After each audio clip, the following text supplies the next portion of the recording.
we're in the same position we were in at the last meeting, in that we have no official chair, and since neither the chair nor the deputy chair of the committee are here today, committee procedure rules state that in the absence of the chair or deputy chair at a meeting of a committee or subcommittee, those voting members present shall elect a person from amongst their number to preside over the meeting. I therefore need to ask if any member wishes to nominate themselves as chair for this meeting only. Councillor Parrott. Is the committee okay that Councillor Parrott be appointed for this meeting only? Thanks. I believe that there'll be a report to full council next week to appoint a chair, because it's only full council that can do that for an overview and scrutiny committee.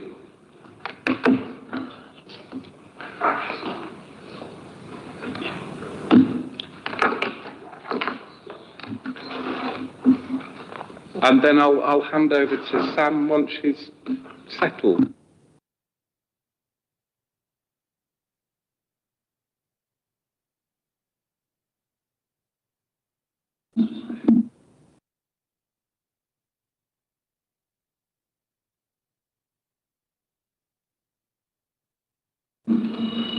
Are we live? Good afternoon, everybody. Thank you for your vote. So I'd like to start with our procedural business. Do we have any declarations of substitutes?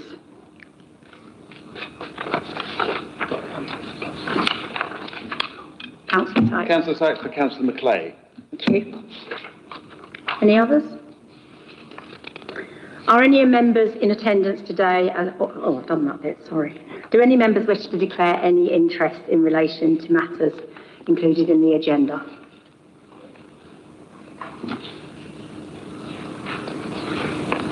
Okay. As we have no Part 2 items today, so the press and the public won't be excluded. We have 3 sets of minutes to approve today. The special budget scrutiny meetings held on the 19th of January and the 19th of February, and the committee meeting which we held on the 28th of January. Do members approve the draft minutes from the 19th of January as a correct record of the meeting? Okay. Do members approve the draft minutes from the 28th of January as a correct record of the meeting? And do members approve the draft minutes from the 19th of February as a correct record of that meeting? Okay. Thank you. So we'll proceed with the business of today. We have one submitted question from Daniel Harris. Daniel, would you like to come up and ask your question? Thank you. Can I remind you, Daniel, you don't have the right to a supplementary question for this? No, I'm afraid not. Thank you. Thank you very much for accepting this question as well, Councillor Parrott. So this is in relation to the tower blocks that are going to be demolished probably in about 5 years. You're doing quite a lot of consultation and you're speaking to residents at the moment in terms of packages and stuff. So there's lots of movement happening, especially people in temporary accommodation are being moved into these blocks as we speak, so quite a few. So your trajectory bundles council-owned and other non-general fund temporary accommodation together, forecasting a rise from apparently 959 temporary accommodation units to 1,280 temporary accommodation units, which is interesting. Why are these not separated to show the true picture of council stock? Non-general fund temporary accommodation is housing revenue account stock, including the LPS tower blocks now actively used as temporary accommodation and approved for demolition. When those 8 towers with 554 flats are demolished, hundreds of temporary accommodation homes will disappear overnight. And I think residents, especially with election coming up next year, residents really do need to have some transparency. So where is the massive loss in those temporary accommodation shown within the models in the report? Thank you. Thank you for your question. Cabinet will be considering the future of the LPS, the large panel system blocks, including St James's House, Nettleton Court and Dudney Lodge and the North Whitehawk Bird blocks at a Cabinet meeting on Thursday this week. If Cabinet agree to proceed with the demolition of the LPS blocks, a rehousing process of all residents living within the blocks will begin and will be carried out in a phased way over a number of years. Homes will certainly not just disappear overnight. The intended trajectory accounts for the possibility of needing to move temporary accommodation tenants from these blocks over the Council's medium-term financial plan, and the potential reductions in these homes is partly offset by the intended increase in acquisitions of new council homes and an expansion in block booked arrangements. Thank you for your question. No, hang on, can I just raise a point of order as well? And I'm not an elected member, but there have been other people that have come to this committee in the past, and I've seen them ask 2, sometimes 3 questions.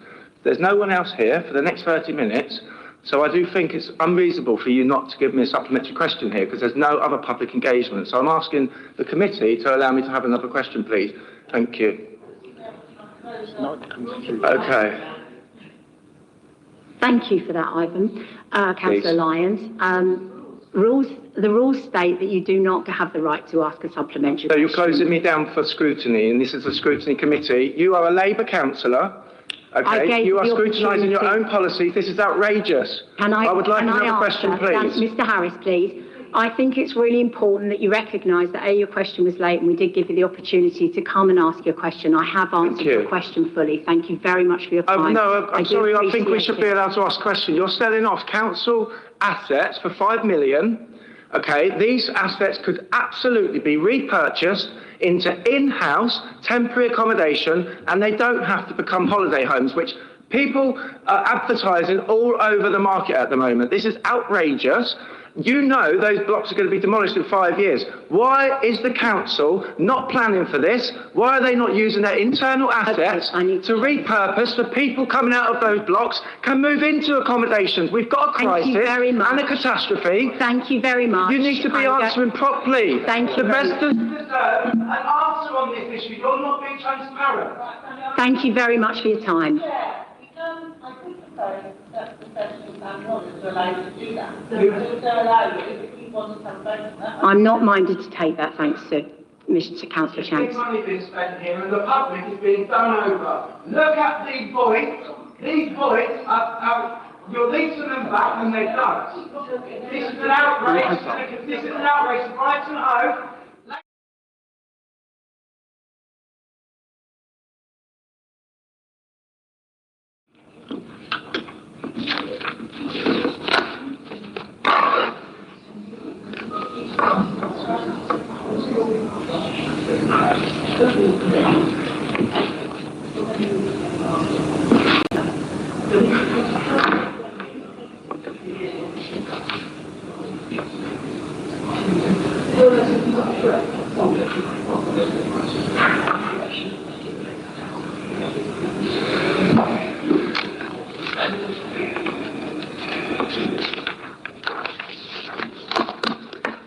Shall we continue?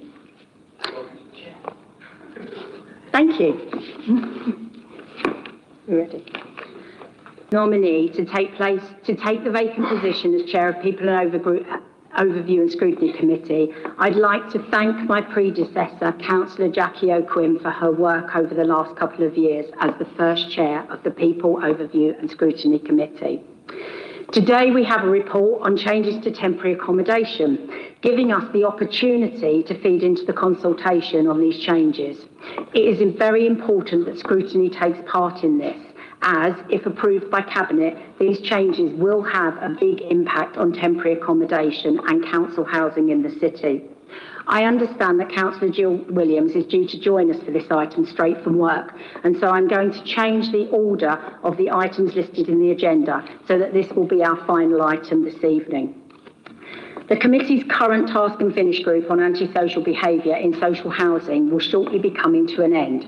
It was due to report to this committee, but following Councillor O'Quinn's resignation from the Labour group and therefore from the task and finish group, members of the group felt that it was necessary to have an extension to enable them to come up with rather than to rush to put something together. I have agreed that this is the best way forward.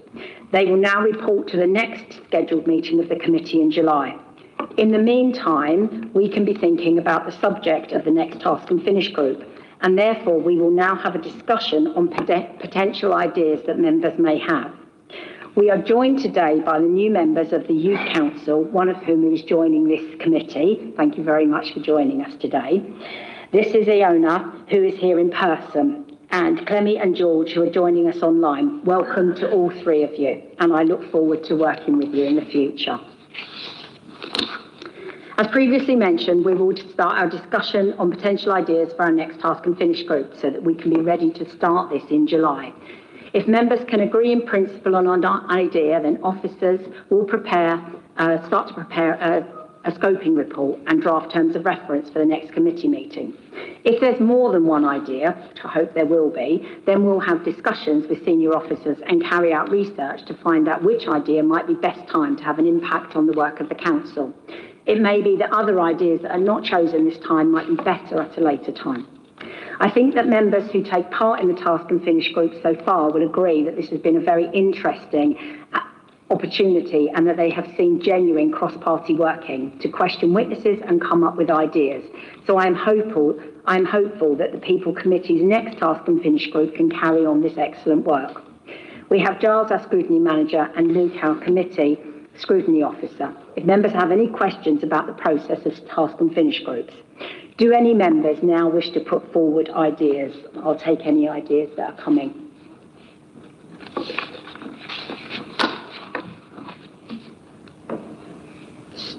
Councillor Shanks? Yeah, I'm just trying to find something that Luke sent round, and I can't find it now, because we've had this discussion before, and there were a few things mentioned on that, so it would be good to go back to those if you've got them. I mean, I remember one of them was to do with the drugs policy and the use of safe rooms to inject. The other one that I suggested to Councillor Quinn before was the youth service strategy, because we've got this new youth offer money coming in, and there was, yeah. So I'm not sure if this is, I mean, there's two different things, aren't there? Task and finish group. So something like the drug injecting rooms thing would probably be a task and finish, because you'd look at whether it works in other places and things like that. The youth strategy might be more something for this committee. I don't know, where it might be a trust. So, yeah. It might be good to go through those things that Luke already sent. Thank you. And I think it's important that we do separate out the items that are for task and finish and the items that we might want to take forward to scrutiny. I'm quite happy to hear both, and then we can separate them out. Things like the youth strategy, which I agree is an excellent thing that needs looking at, and I've had a couple of other ideas put forward by people, which I think probably fit more into should we bring them to scrutiny, because they're part of the ongoing work that's happening, which are also very useful ideas as we kind of prepare a plan for next year, for the next full year of the scrutiny committee. So, you know, as many ideas as we've got, I think it's great, and let's then think about task and finish is very specifically, I guess, where we can go away and look at best practice that's happening around the country, take our time, really investigate and come up with some recommendations that we can feed back into the council as to how we might do things better. So I think things like injecting rooms is a really good idea that we could put forward, that could be on the table. So yeah, any other ideas like that would be great.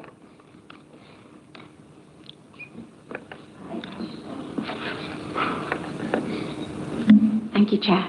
I have a suggestion. I shared a paper, a brief paper. I don't know if it's appropriate for the task and finish. It was about equitable access to adult social care, and it was just to have a look in light of the CQC report. I just thought it might be helpful or interesting to look at that. Yeah.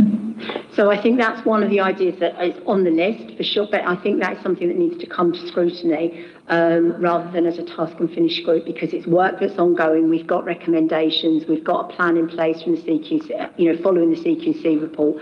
We've already agreed that that will come back to scrutiny at some point in order for us to assess how well we're actually progressing against that. Where we're on track, that's great. Where we're not on track, let's look at how we get back on track. So that will be coming back to scrutiny. And I just wondered if the equitable access element could be looked at specifically. Would that be something that would be looked at within scrutiny? Can you expand a little further? So it's just that often people are unable to even access adult social care. They're not able to navigate the website, for example.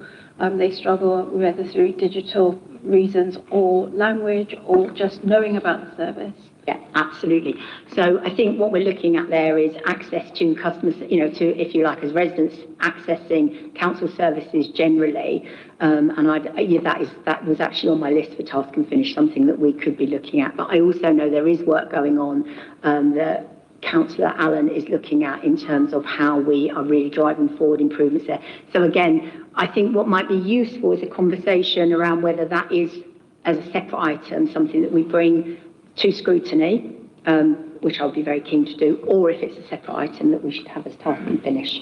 Can I just? Absolutely. I think it's a really good point, and I think because this committee also has equalities within its remit, then absolutely, it's absolutely right for it to look at whether access to our key services is done on a basis which means that all communities have equitable access. So I think, yeah, totally. I think there's a discussion about whether it's an issue for committee or whether it's an issue for a deep dive, but the equalities aspect of it is core to what this committee is doing. Is that, are you happy with that in terms of where we're thinking about it at the moment? Yeah, I mean, I'd like to hear more about it. Sorry, I'm a little bit unclear, but that's fine. That's my understanding. Thank you. Anyone? I mean, this is a discussion. I do want it to be an open discussion. So, I'm willing to, to hear points and discussions. Adam, were you next? Oh, sorry, Sarah, were you next? By the time I've worked out how to put this on. You're on. Yeah, I mean, I support what Anusri was saying, but I think when we met before, we were suggesting that the accessibility and the inclusivity of the city and its services really is something that is a concern, and we're very pleased that the council is signed up to trying to achieve that. But I think sometimes decisions end up with inadvertently compromising it. So I think that we would appreciate a really close look at how inclusive the city is for people with protected characteristics across the board. I know that's quite a wide scope, more so than focusing on adult social care, but I think there are still issues with equalities impact assessments and things as well still. Okay.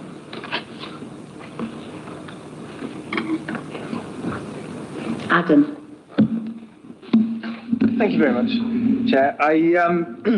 Last time we had a discussion about important topics that could be useful for task and finish. I wasn't the only one to mention young people's mental health. Yep.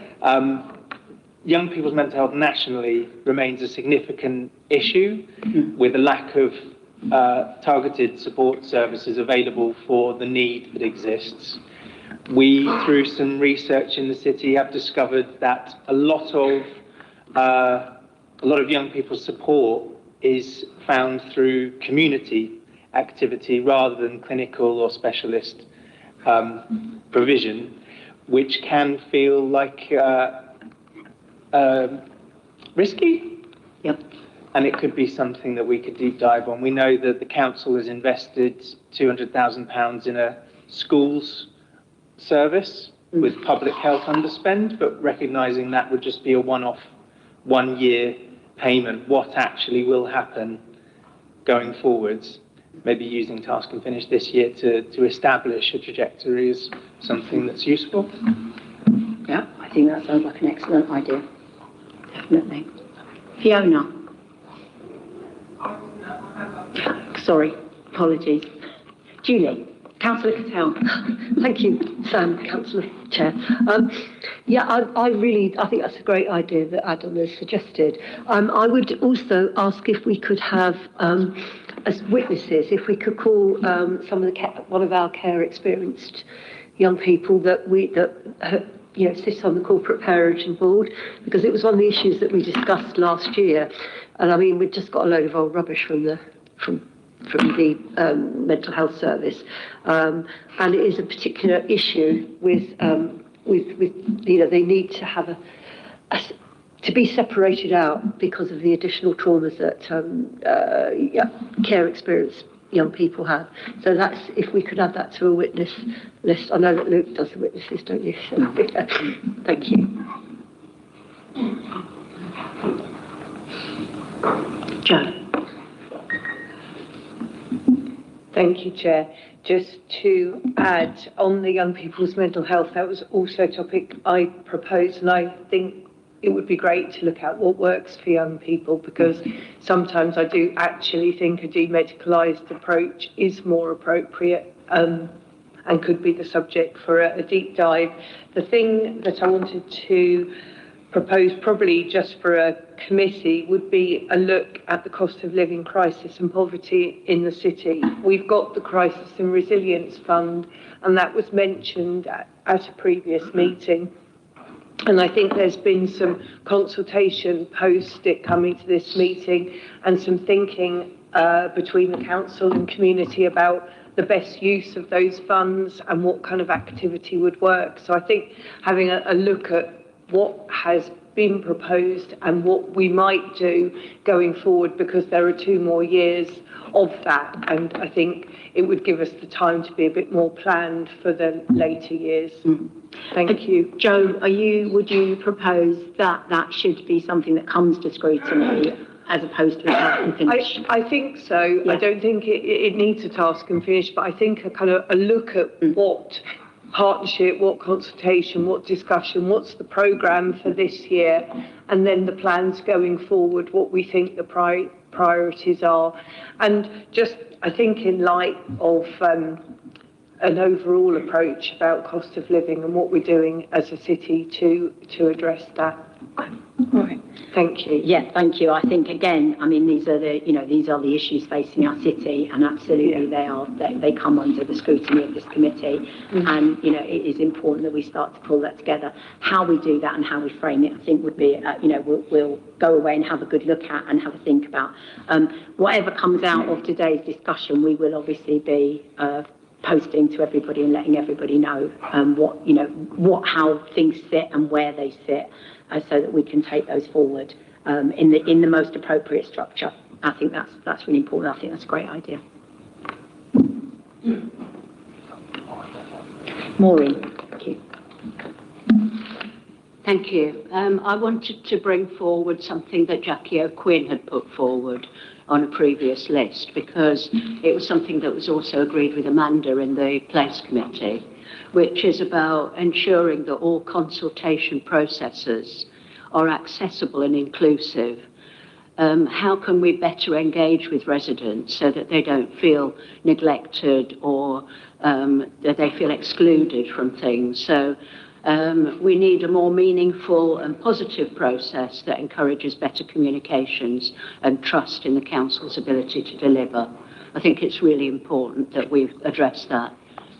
So to be clear, we're talking about consultation when we go out to consultation across the city for any of the things that we're doing, in the city, like, the King Alfred, all of the things that we're doing. How do we engage with our community in a better way and making sure that everybody's included? I think that is, we spend a lot of time and energy on consultation, and it would be useful for us to really think about how we do that as powerfully as possible and in a way that connects as many people as possible and engages as many people. Could I just add something? Of course. Sam, which is about the fact that sometimes it looks like we're doing consultation, but people actually get very upset and very angry about the way that we're doing it, and then it diverts attention from the actual consultation itself and the issue that we're trying to address. So it gets caught up in bad feeling and anger, when actually we should be promoting social inclusion and bringing people together. Yeah, no, I think that's a really valid point. Anybody else want to add to anything that Councillor Winder has said?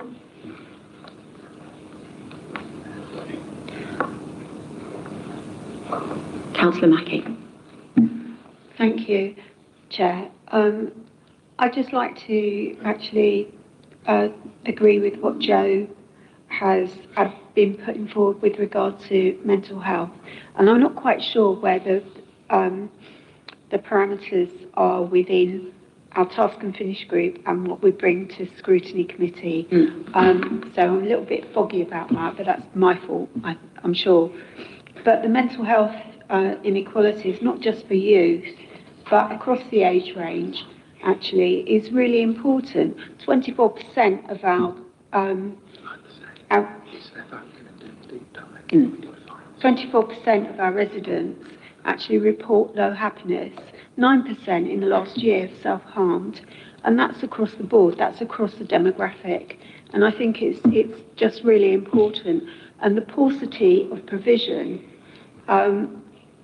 for supporting people who are enduring poor mental health issues is absolutely something that we need to focus attention on, in my view.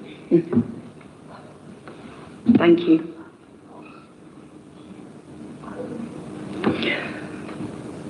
Councillor Sheard. Thank you, Chair. Just that talk about mental health brought an idea to mind, which I wanted to kind of raise earlier, but thanks to my Swiss cheese style memory seemed to slip out there, the holes on the side. But I was wondering, I don't know if this would be for a full task and finish group, whether this would be better served as a item for scrutiny going forward, but looking at how us as a council and our partners deal with domestic and sexual violence that fall outside of the VOG strategy, so cases where either the perpetrator was a woman or the victim was a man. And I think as a city with such a large LGBT community, these kind of cases are going to be more prevalent here than in other parts of the country. So having a look to make sure that we have got all our boxes ticked, because obviously, as I'm sure you're aware, we've done so much on the VOG strategy. Making sure that every victim has that support there would be something really good to look into. Okay. Thanks, Councillor Sheard. What I would say is that the VOG strategy does cover, it is, although it's titled Violence Against Women and Girls, it does cover other areas as well. But I think that we could look at how are we strengthening that provision? Are we making sure that's covered? And that nobody is excluded from that strategy. So I think that's a really valuable point. But I would just like to make the point that it isn't excluded from the VOG strategy. And I do personally have an issue with the name, because I think it's a neat title, but it feels it feels as if it's excluding groups of people.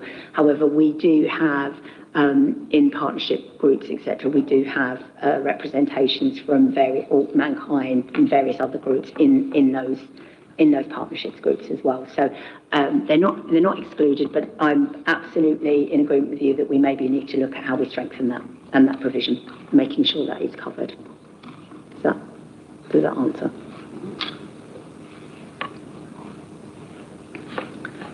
Sarah. Thanks. And picking up from Councillor Winder's point, really, the consultations again is a thing that comes up and sort of reflects, I think, a Newsfree's theme as well. It's about the leaving out of people with protected characteristics, particularly those who are digitally excluded, and whether a real analysis happens when there are consultations as to the profile of people who are responding.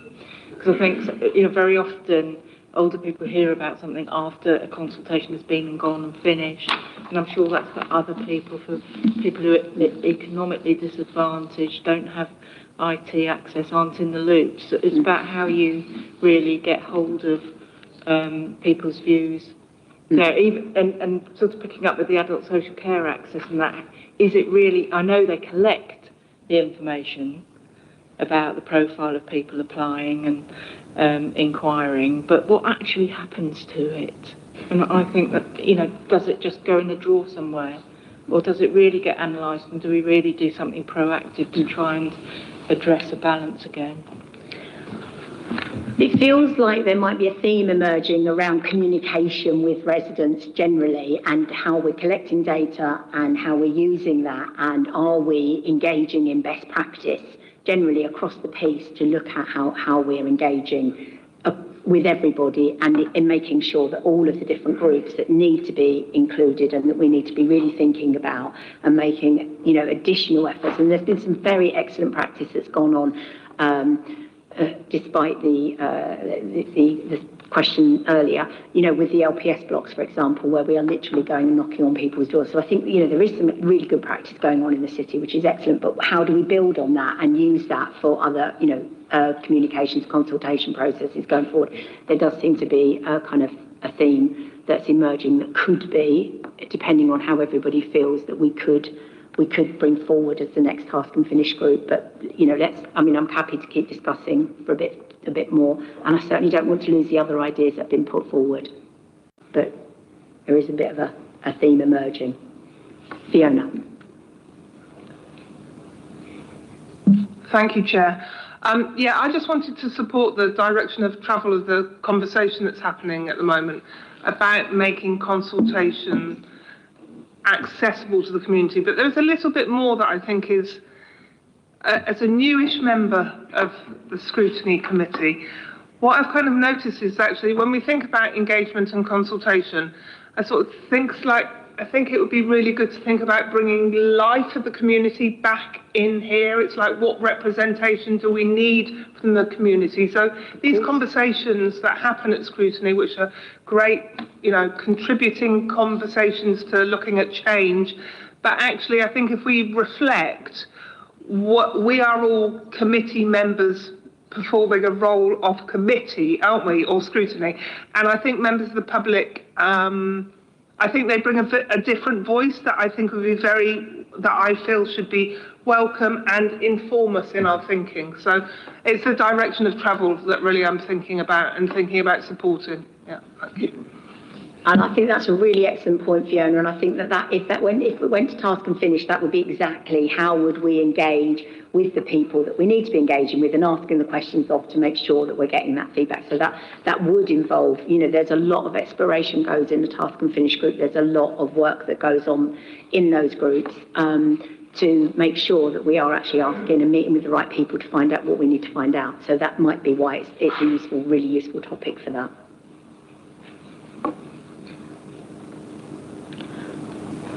Any other comments, thoughts, ideas?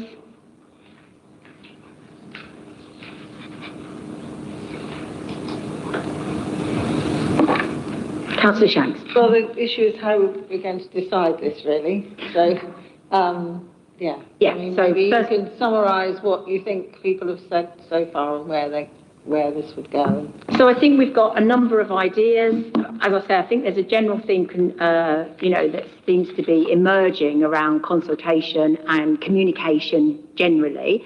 And we could look at that and we could find a way to frame that for a task and finish group that I think would be acceptable to everybody. I think there have been some other ideas. I think that Councillor Sheard's idea or thoughts around VORG and how we extend that strategy out to different groups is excellent.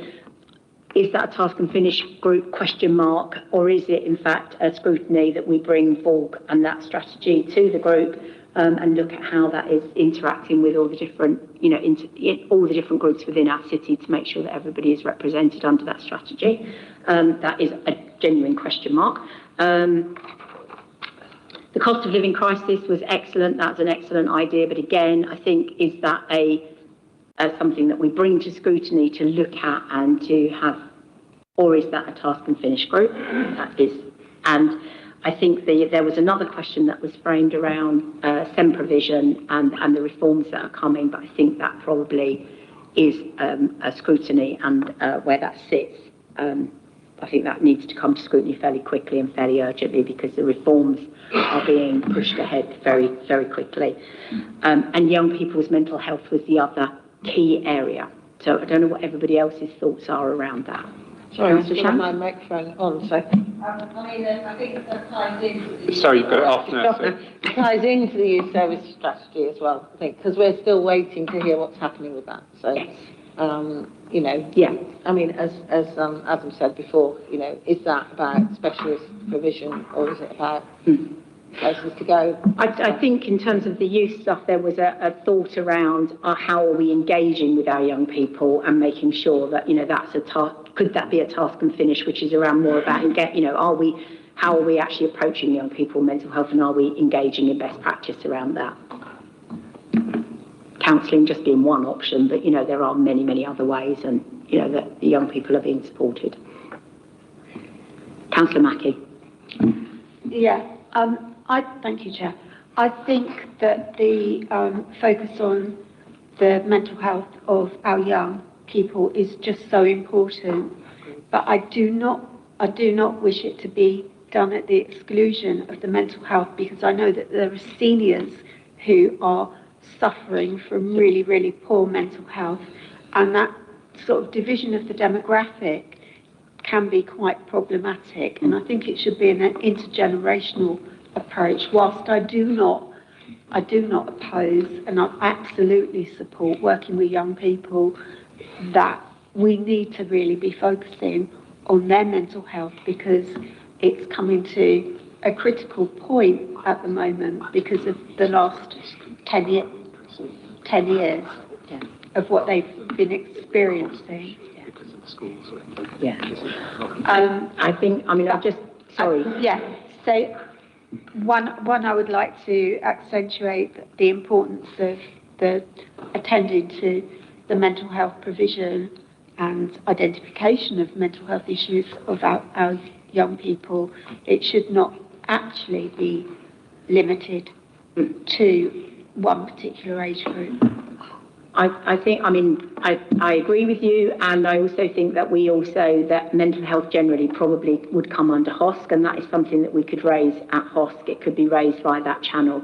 Our focus here in the committee, I think, in this committee would be on youth because of our remit around education. So there's a link into education and young people, and to what we're doing in schools and stuff. So but I don't disagree with you overall, but I think we need to think about how much we can actually achieve and where we should, and focus often helps achievement. Sorry.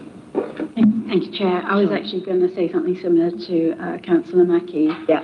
I don't know if it comes under public health or some other way that we could include it, because I think it is such a huge around mental health and adults being included within that cohort. I don't know. I probably need to think about how that could be embedded. Councillor Patel. Thank you, Chair. I think the difference with young people's mental health is that a lot of young people have to wait so many years that they end up being an adult before they even get into the system.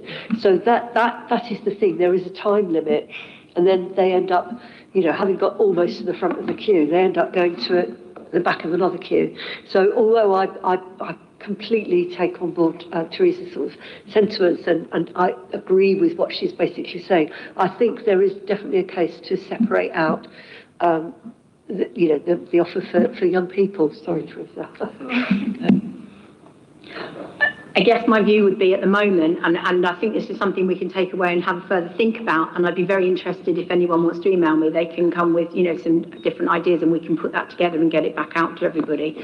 But my view at the moment would be that if we don't have some focus, we'll just get so lost in the breadth and depth of the subject that actually we might never come up for air again, because it's a huge, vast subject, and, I totally agree, and I have huge empathy for the position that you're taking, and I would agree with that. However, I think if we don't start to find focus, we will just get lost in in it all. So actually having focus does help us really start to think about deliverables and how we do that. I'm happy to be disagreed with, but this is a discussion. Sorry, I was just going to ask, what will be the a bit of scrutiny that will be happening if that's what the focus is? If it's for young people, because I know there's been an injection of money, we know that that's really positive and good. What are we scrutinising? Are we scrutinising that? Because I think that's been good and positive. So there has been some investment in that, and that's why I'm not saying don't look at it. I'm not saying that. But I'm just saying are we just going to be saying, oh, that's wonderful, you've done a great job? I mean, I don't think that's scrutiny. I'm sorry. So young people's mental health and the engagement consultation, I mean, we can go away, we can scope that, and we can try and look at. Okay. So I think what we're going to do is we're going to go away, we're going to take the issue away. I agree with you, and it is a big issue and how we approach this. But I think that what we're going to do is go away and take it away, scope it, and come back with the ideas, and we'll lay out the plans for scrutiny as we go forward. Because you're right, and I think scrutiny, should be scrutinising, and we've got lots of things to actually really look into. But I think the point was raised by Adam, which was around that there is a feeling in the city that actually a lot of young people are engaging in different ways, and there was a concern around that. So I think that, I don't know, am I paraphrasing you wrong, Adam, there? I wouldn't say you are. I think that you're right that having some focus around it would be particularly useful, but just anecdotally, there are lots of issues with young people finding that they are waiting too long to access services. What do they do in the meantime? I co-chair part of the Drug and Alcohol Harm Reduction Partnership, along with council colleagues, and we recognise a huge part of harm from alcohol and substance misuse is young people self-medicating because they're not able to access the care and medication and treatment support that they might need in some ways. We recognise the ways that young people's poor mental health is affecting their ability to access their education. Young people are often falling out of education without the support to come back in. They miss huge chunks of their schooling, miss GCSEs because they are on some waiting list for support that they're not getting. So it is broad, and I definitely accept that the mental health concerns of the city are worthy of under scrutiny and interrogation. There are lots of different ways that scrutiny on young people's mental health could go, but there is definitely a lot of depth and a lot of understanding and unpicking how council services are operating to support, how council commission services are operating to support, how there's a constellation of other charitable and private practice supports as well. So there's a lot to it, I think, a lot more to it perhaps than meets the eye, and I'd be happy to provide some further bump on young people's mental health in case that informs discussion. Could I just follow up on that? The reason that I raised it is for a topic for scrutiny, and Adam's given some good context, but given some good context very much in the paradigm in which we're currently working around children and young people's mental health. Now, we've got a youth council member here. We've got some investment in Youth Voice that's going to happen over the next year as part of youth transformation. The angle I would like us to take is to talk to young people about what kinds of support they feel helps, because it is quite interesting that young people age out of CAMS, as Councillor Cattell says, but it's also true that the ones that do access that kind of specialist support don't always find the impact from that intervention that they hope for. To my knowledge, we haven't, as a city, had a look with young people about what they think, and certainly from my experience in running a youth service in the city for a very long time, often a friendship, a connection, a trusted adult, some activities, these things can go a very long way in supporting young people's mental health and well-being. So I have a view of what might come out of it, but I would very much like to go through a process where we really talked through the consultation mechanisms that we have and really asked young people about what has helped them and what they would like to see more of, because unless we start reimagining the way that we deliver children and young people's mental health services, we're not going to resolve the problem, because more specialist services, I truly believe, are not the answer. So at the moment, what I'm minded to suggest, and if everybody would like to have a view on this and take a vote maybe, what I'm minded to suggest is that have I missed somebody? Sorry. Hello. Press the button. Hiya. So as a youth representative, I think a lot of what's been said today is very true, and I think mental health does affect all demographics, but one thing I'd like to point out is that I think in your childhood and as a child and teen, we need to give children the tools to actually support their mental health as adults, and that's why funding into it and bringing more attention to it is vital. And I don't think the way to deal with mental health, there isn't just one way. I think it is about community as well as clinical and other ways that adults support us around us. So I think if we do continue to work on this topic, it isn't going to be a single solution. It needs to come from a variety, but I completely understand that it does affect all age demographics. I just want to clarify that. I think starting with youth, it's a good first step. As a psychotherapist, I couldn't agree more with you. And so can I just say, I'd like to apologise if I do miss anyone. Some of you may not know, but I don't see terribly well, so I may miss some hands going up, so please feel free to wave vigorously in my direction. So I do apologise if I do miss anybody. So what I'd like to propose is that what we do is we take away both the kind of two key ideas that have come up, one which is around youth mental health and youth engagement in that area in the city, and the other one which is around consultation across all of our residents in the city and how we're engaging in those processes. And if officers take that away and scope those two ideas up, we can then bring them back for a vote at further date, because I think they're both really excellent. I think they're both really excellent subjects, and they both probably deserve our time, energy and attention. And it would be really useful to see if we can scope them up, how we can deliver them, if there is anything else that's happening within the council that might dovetail into them very nicely, which would mean that they would have even more agency than the recommendations and the report that will come out of it. Because what will happen is that there will be a bunch of recommendations and a report that's prepared that will go before the relevant people in the council so that they can be taken on board. Would everybody be happy with that? And then the other areas that we've discussed, we'll feed them into looking at how we bring those areas into scrutiny over the next following 3 to 6 months. Can I get a show of hands if everybody's happy with that as a way forward? Thank you very much. We do have Councillor Williams here. She's made a huge effort to get here. Would everybody like a 5-10 minute break before we go into temporary accommodation and then we can get on with that, or would you like to carry on? Carry on? Councillor Williams and...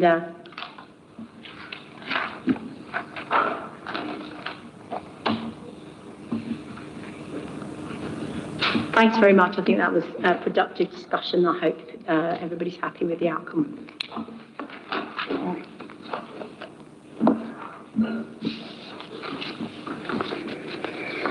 So we now have Councillor Williams, Cabinet Member for Housing, and Harry Williams, Director of Housing People Services, to present to us on the changes in temporary accommodation. Thank you so much. Just to point out, we're not actually related, or we're not admitting that we are. Okay. Thank you so much, everybody, and for indulging me to come a bit later, because I just finished work at uni and come straight here. So I got here as fast as I could. I'm very happy to be here now. So to introduce this item, we need to set the scene a little bit about what we're dealing with in Brighton Hove. So we are facing an exceptionally high level of demand for homeless services in Brighton Hove at the moment. More than 2,100 households are now in emergency and temporary accommodation, and that includes 40% who are children, which is very worrying indeed. So a number of issues. This is a culmination of years and years and years of lack of investment in the social housing sector, etc. There are rising housing costs. Our city is the most expensive city, I think, apart from London, or we're close to it. And it's really expensive to rent here.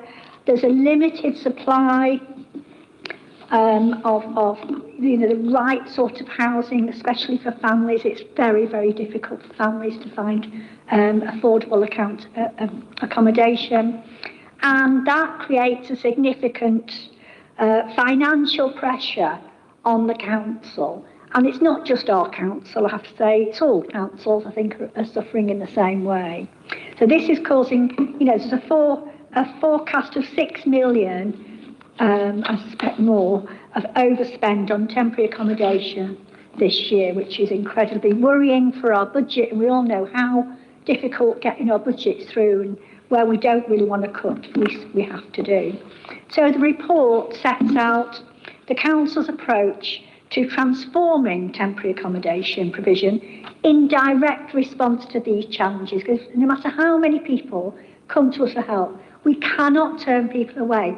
We have to help them. We do have, there's a statutory provision that we have to provide, but for me, the worst thing in the world is not having a roof over your head, not having secure accommodation. And going through that with children is horrendous. And we know from reports, Shelter did a good one not long ago, how it's had a terrible effect on children. Moving into emergency accommodation, you might set in a school, you might have to leave, you don't have enough space to do your homework, it's difficult to have friends round, nobody would want to bring their friends round to some of this accommodation. It really has a huge impact, so we're really mindful of that impact on children in particular. And I think particularly as Harry has become a parent, you're now more mindful, aren't you, of looking after the children in our city. And I know we talked about youth just earlier on, I was listening to it, and this is really part of that. We really need to look after our young people better. So the intention, is to reshape the council's TA portfolio so that more households live in council-owned accommodation. It is so important because it's better quality, we have better oversight, it's more secure, not so much relying on transient local private landlords who charge an awful lot of money sometimes for not the best, or not all of them, some of them are really great, but sometimes it's not great conditions. So we want better quality and we want more stable sort of block booked arrangement, because it's really expensive for us to be charged nightly, isn't it? And it's sometimes we don't know what we've got. So if somebody comes into us, it's really about what have we got, where can we put this person, so, we don't have those choices. And to think about new forms of supported temporary accommodation for households with higher needs, because we need to meet those higher needs as well, so that we need supported housing for those people. So it is also, hopefully, intended to support the council to achieve anticipated savings in the region of 10.4 million over the medium financial plan, which will help our budget enormously. We all know how difficult the budgets have been. So aligned to this transformation, and I do say it is a minor miracle, and I can't claim credit, this is mostly Harry's doing. We're asking the committee, we're asking your views on this, on the interim use, as we have been doing, of empty council homes, voids. So when a council home becomes empty, it just becomes somebody's left, or whatever reason, it's what we call a void. Usually what we do is we put them on the housing list and people can bid for them. So we have been using, not all of them, but a number of them to put people who need temporary accommodation in, because it's much better quality, roomier, and as I say, we can have better oversight. So we're doing that, and we've been doing that for a couple of months now, so we'd like your views on what you consider, how you consider that's going well. And also we're looking at maybe extending that for a further period of time, just hopefully until, that sort of pressure of not being able to provide decent homes for people eases up. That doesn't mean to say that people on the list won't be able to bid for homes. We're not using all of the voids, but we are using about 20%. About 20% of our voids is going to temporary accommodation. So that's our plan, and that will significantly help us. One, reduce the bills, because we're not going to overcharge ourselves, if you will, on the rents, but also it's just better for the people and more secure for people to be able to settle down in there. So hopefully you'll have a view on this, and we'd be happy to hear from your view. So this was an urgent decision taken in December and January, and that was for the use of voids, because it does affect, of course, we have to remember, it does affect people who are on our housing list, because it's less homes to bid on. So it does have the sort of roll-on effect of people perhaps waiting a bit longer for that permanent home, and we have to accept that that's just part of this. So there has been consultation on this as well, hasn't there? So yes, of course it is, and we have to accept that that's the case. However, we are, I'm happy to say, building more and more homes in our city. We've got quite an extensive building programme going on. So we've got Newscombe Hove is 214, Sackville, Tradesdale Sackville Estate is, I think we're going to have 60 social homes on there. We've got them all over the city. We're providing more and more homes. So hopefully we will be able to offer more council homes as time goes on, and we're just keeping our fingers crossed that it all rights itself. So that's it. That's a brief introduction. It is quite a complicated area. And Harry's going to take you through some more of the detail. Thank you.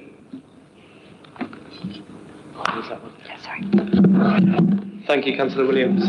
Good evening, committee. It's nice to see everybody again. Luke, I think you're driving the slides, or whoever's driving the slides. Giles, could you please go back to the beginning? Councillor Williams has perfectly outlined a bit of the context and the environment that we're working in. I'm just going to provide a little bit more detail, reflecting what's included within the report before we open discussion, Chair, to the committee, if that's okay. So just to sort of relay what Councillor Williams has already mentioned, we really recognise the impact of homelessness within the city. We've been on an 18-month journey in developing our new homelessness and sleeping strategy, which was approved by Cabinet in December. We've spent a lot of time listening to people with lived experience of homelessness, what our partners are saying, and also consulting with residents across the city on their experiences of homelessness and what we need to be really focusing in on as a council. Part of that, we did a comprehensive review on the level of need within the city, and found some really stark findings in terms of the number of people experiencing homelessness, the number of children growing up in temporary accommodation, increasing levels of need for people experiencing homelessness, including things like substance use, mental health, physical health impacts. We also stumbled across a lot of research that's emerging research, which is looking about the longer term impact of homelessness and temporary accommodation can have on children, and evidence showing poorer outcomes for households within that nightly paid, most ad hoc, reactive arrangement that we have for emergency accommodation, really reflecting that it is very much an emergency, and the longer term impact that can have on people living in temporary accommodation. Councillor Williams has already highlighted the financial impact of temporary accommodation to us as a city council, but also nationally, and this financial year we're anticipating a forecasted overspend of 6 million on temporary accommodation, and our nightly paid arrangement, so again this most ad hoc arrangement, is the biggest driver of that cost. For the next financial year, the council is investing £12 million into its homelessness services, with a savings proposal in there of about 5 million, but still a net investment of about 7 million, and further savings of about 5.4 million over the medium-term financial plan. And really, we recognise not only that there's a real opportunity for us as a city in line with our homelessness and our sleeping strategy, and the challenges that we face financially, a real opportunity to transform our temporary accommodation portfolio, but also address those financial challenges that we face as a city council as well. Next slide, please. So just to talk a bit more about some of that change that we're intending to make, and again, this is about a longer term plan, a real plan for transforming temporary accommodation. It's not a quick solution, it is a long term plan. The scale of need that we're working with is significant, and the challenges are complex. But what we're trying to achieve over our homelessness and our sleeping strategy and our medium-term financial plan is really transforming our portfolio, and as Councillor Williams has already reflected on, having more households living in council-owned homes with better quality, more stable block book arrangements, and also new forms of supported temporary accommodation for some of our most vulnerable households experiencing homelessness. We've done a lot of financial modelling and modelling our potential supply of TA and what our needs are, and have really been ambitious about what we try to deliver within the financial climate that we have as a city council. Really reducing that nightly paid arrangements from 465 to 90. So we think about some of the most emergency, the accommodation that we provide to people at that first point of contact. And what we hear, or what we have heard from our residents, people with lived experience about their experiences of staying in those homes, and the changes that we want to make identified within our strategy, really being ambitious about reducing our use of nightly paid accommodation, increasing that block book provision from about 644 to 920, really being ambitious about increasing our supply of council-owned temporary accommodation, using things like this measure that we're going to be talking about later today, but also increasing our acquisitions of temporary accommodation, so going out and buying more homes. We've successfully purchased about 63 council-owned homes to use as temporary accommodation this financial year. We've got a plan to acquire 200 more over the next 2 years, so really increasing our council-owned homes for temporary accommodation. And also, again, expanding or stepping into a new form of accommodation provides better support for people experiencing homelessness, and increasing that from about 22 units at the moment to about 146 all over our medium-term financial plan. And these are the numbers that are behind that transformation and behind our ambition to really change our portfolio for TA for the better and for the future. Next slide, please. So really what we want to see, or we're hoping to see as a result of that transformation, again, is about providing better quality and more stable temporary homes, keeping households closer to schools, healthcare, work and support networks, and also really importantly improving those health and wellbeing outcomes for people experiencing homelessness, and particularly children. And also helping us address that financial pressure. Our use of empty council homes as temporary accommodation saved us approximately £750,000 per year from the first 80 homes, and then if Cabinet decide to extend the interim period, an additional £940,000 from a further 100 homes. The use of this policy, our policy to use empty council homes, isn't the only action that we're taking, and it was alongside another decision made by the council to carry out a direct award to Base 1, and that was about converting some of that nightly paid accommodation into longer-term block booking arrangements to provide that stability for people using those homes. And again, this is part of these decisions, and these actions are part of our longer-term plan about how we really change our portfolio for temporary accommodation for the better. And next slide, please. As Councillor Williams has already reflected, we are consulting on our use of empty council homes as temporary accommodation, and I'm really grateful and excited to hear committee's views on our use of that policy this evening. We've launched a 6 weeks consultation running between the middle of February and the 1st of April to enable Cabinet to consider the views of residents, tenants and partners before deciding whether the interim period should continue to be amended or end.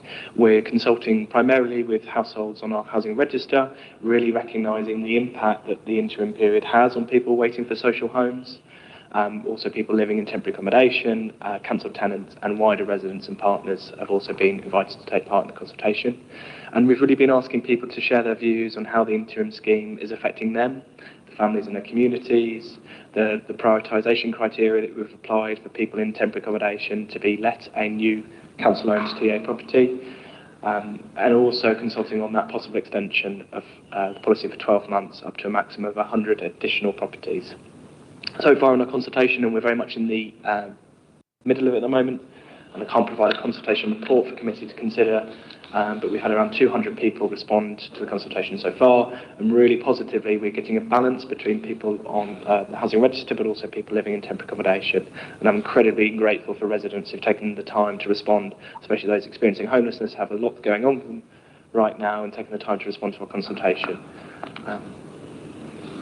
Next slide, please. And then just a final note that report recommendation is what we're really hoping to achieve this evening. We're just to highlight the fact that the reports committee introduces the intended approach to transforming our accommodation and aligns the priorities of the council's new homelessness of our sleeping strategy and medium-term financial plan. And then the recommendations are there on the screen, which includes committee to provide a response to the consultation on the use of empty council homes as temporary accommodation, and also committee to provide feedback and comment on the policy on the use of empty council homes. Thank you.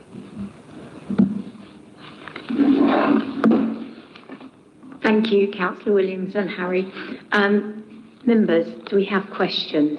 I'll just take them in order.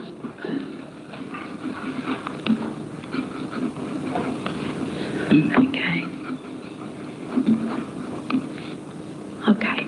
Councillor Lyons. Thank you, Chair. Thank you for the report. The very first comment you put was there's 2,100 plus households in temporary accommodation. How does that compare to previous quarters, months, years? because that figure on its own is fairly meaningless without some sort of comparison. So it would be useful if we could have a tabular or slide at some point just to see the trajectory and how much we're getting in terms of dealing with that. Subsequent question to that, of those 2,100 people, it would also be useful to know how many of those people naturally live in Brighton and Hove, where they would naturally call Brighton and Hove their home, compared to perhaps those people who perhaps have come to Brighton and Hove from elsewhere. That would be interesting, and residents are asking those questions, and I think we have a duty to respond to them, certainly when some people are waiting for a long time for a council property. In regard to void homes, you mentioned void homes. Again, there would always be some void homes for obvious reasons, if people passed away or moved out. But again, we would welcome the number of void homes. Again, some sort of tabular to actually see how many void homes there are. And also perhaps a list of those void homes. So again, residents can actually see where they are. And from a councillor's perspective, and also, dare I say, from residents, how long each of those void homes have actually been void for. Obviously some of those void homes can be flipped fairly soon, but sometimes suggestively, some of those properties are left vacant for quite a long period of time. And obviously there's understandable reasons why some of them are, if there's it need to be brought up to modern standards. But again, more accountability in that regard would be welcome. So quite a few points there, but please take them on board. Thank you.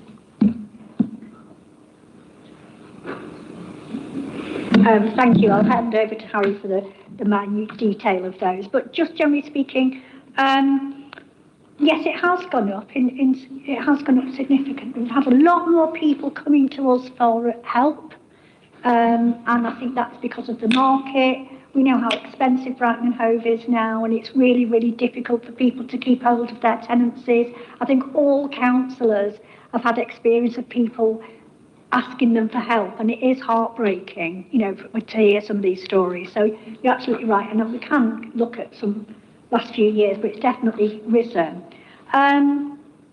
As I would say, and I know we've got better detail, very few people from outside Brighton and Hove are accessing our homes, and that would be where we have a statutory duty to do so. So it could mean somebody from the armed forces, for example. It could mean somebody that is fleeing domestic abuse, because you can go to another place, another city. But I think I'm quite right in saying it's not so many. It's mainly people that live and have a local connection, because otherwise we don't have a statutory duty to Brighton and Hove. Just on the point of giving us a list of the voids for us all to see, sorry, but I think that would cause lots of problems. What if we're putting somebody in that is suffering or is a domestic abuse survivor, and everybody can see where they live? We really have to be quite careful about, what information we're giving out where and when. There might be many people who would really be unhappy about that. So that's a little bit tricky for us to do that, because sometimes we might make a sort of a direct offer to somebody who really needs it, and there might be very good reasons why we don't want all the world to see exactly where they're living. So that would cause a bit of difficulty, and I think Harry might add a bit to that now. Thanks. Thank you, Councillor. Thank you for the questions. So just on the first one, we have statutory responsibilities, and we support anyone experiencing homelessness within the city. If that's a resident of Brighton and Hove or somebody living outside of the city comes to our help, and we will provide help.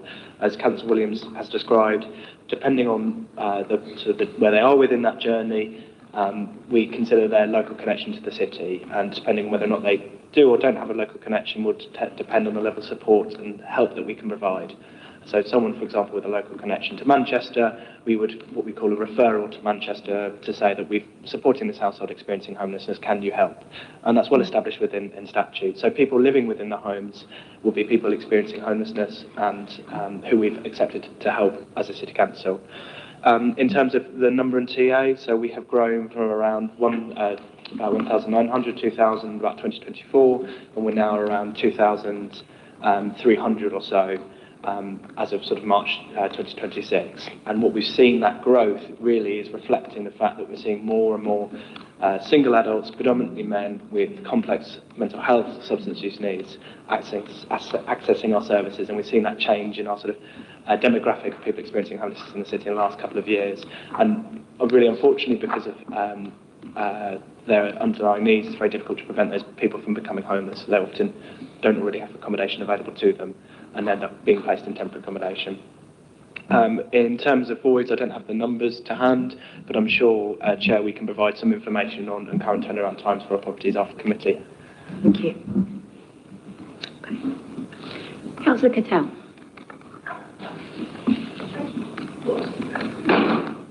Thank you, Chair. Harry, I'd just like to ask, just for information, when you do the spot purchases, what are you buying them from sort of, B&Bs, or is it other sort of, I don't know, I don't really know, I've never really asked the question before. And also, when you do, when you're going to do this sort of contract work, what sort of organisation or system will you be using? And I've got another question after that, but just that one first of all.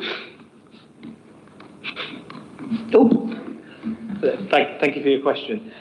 So I guess a bit of context first. So we're obviously seeing increasing number of people access our services of help with homelessness, and I've already talked about the growth in temporary accommodation over the past couple of years. About 50 households present to our homelessness services every week in need of help with housing, and we accommodate around 20 to 30 households each week in need of that emergency or temporary accommodation. So the demand on our services is absolutely significant.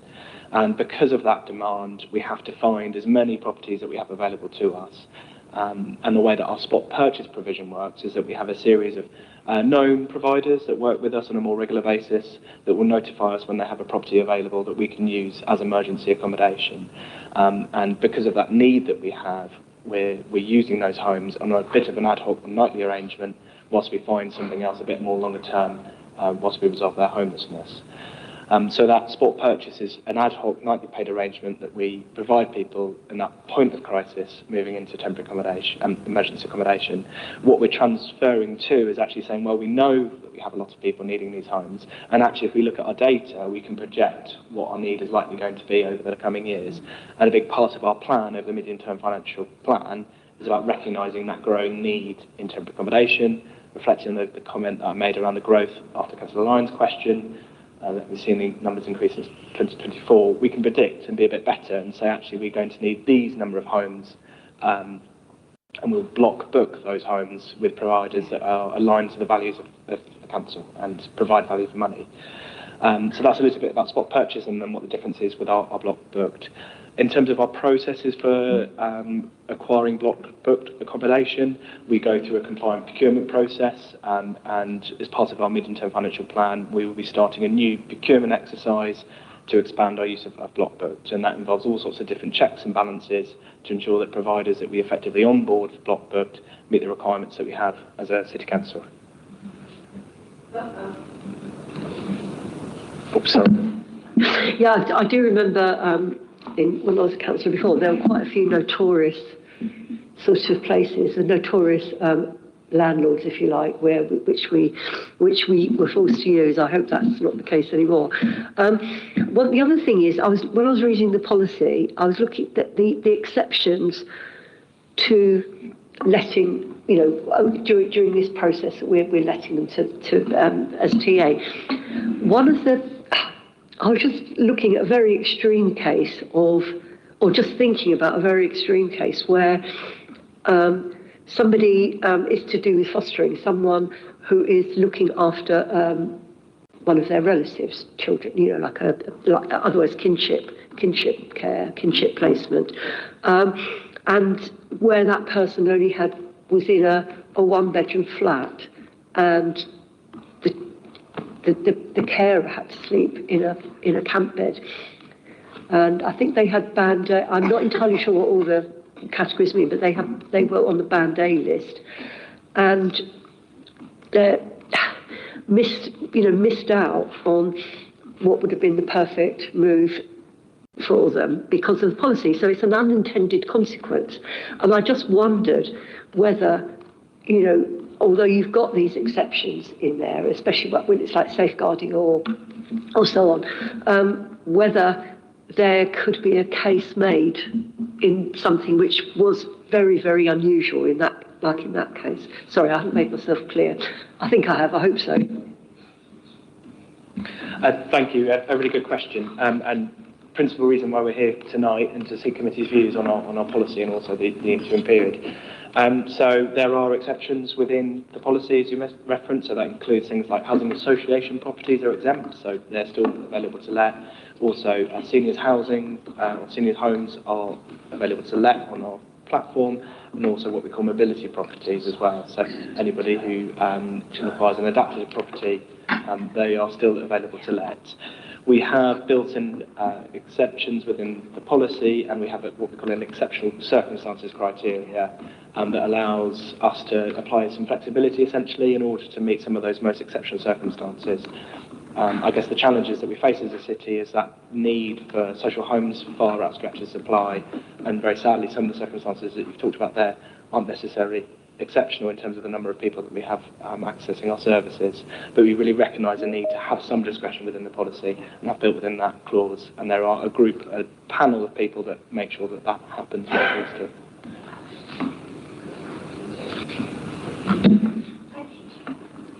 Councillor Sheard. Thank you, Chair. Thank you.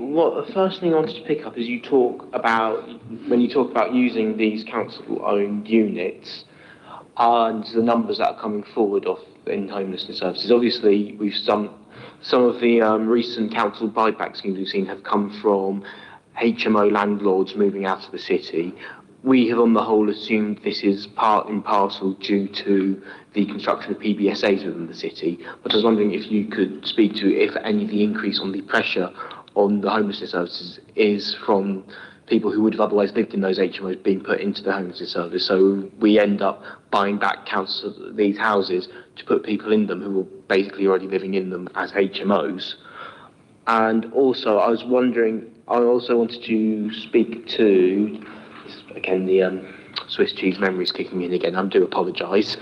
I was wondering if you could speak to, speaking on HMOs, obviously a big pressure of people who are suffering with homelessness and at risk of homelessness in the city are people who tend to be slightly younger and single and would otherwise be living within those HMO blocks I was speaking about anyway. So are we exploring whether using these council houses in that HMO style would be something that these people would be prepared to do, seeing that there's a good chance if we left them to the private sector, that's exactly the situation they would end up in.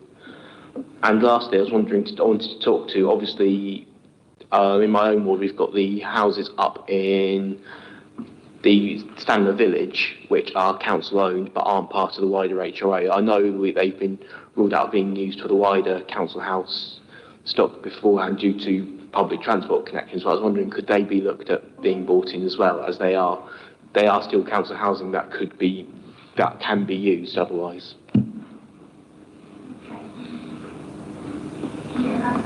Some of those.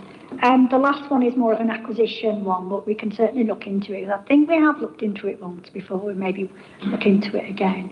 So with HMOs, the recent ones at any rate really are ex-student HMOs, and the reason why those landlords are leaving the market is because we've got more than enough.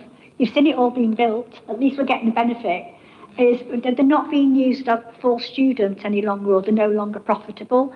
So that's the ones we bought back, and we've got 3, I think, at the moment, four bed. We're going to use as 4 beds for those families that are really hard to find a home for. So I'm so happy that we're going to have a few of those. So it's mostly really the students because they're not being used because we've got too much other student accommodation. So I know what you mean about the demographic. There's lots of young single people who use HMOs, and they're actually a good form of accommodation if they're run well. There's not really anything wrong with it.